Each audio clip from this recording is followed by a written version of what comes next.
কি বানাবেন ভাবছেন? আরে বাড়িতে কি চাল কুমড়ো আছে? তাহলে তো কোনো চিন্তাই নেই। আজ এই রেসিপিটা বানিয়ে নিন। তার জন্য চাল কুমড়োটাকে দেখুন ঠিক এইভাবে চৌকো, চৌকো করে কেটেছি। একটু আলু নিয়েছি।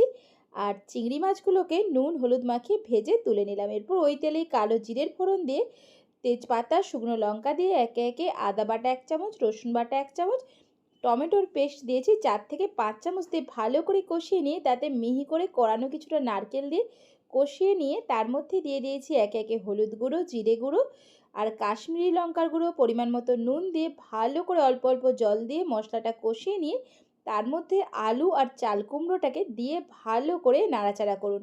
অল্প জল দিয়ে দিন আর তার মধ্যে ভেজে রাখা চিংড়ি মাছগুলোকে দিয়ে ভালো করে সেদ্ধ হতে দিন। একদম মাখো মাখো হলে নামানোর আগে পরিমাণ মতো চিনি আর গরম মশলা গুঁড়ো আর নুনটা অবশ্যই পরিমাণ মতো দিয়ে নামিয়ে নিলেই রেডি হয়ে যাবে চাল কুমড়োর এই টেস্টি রেসিপি।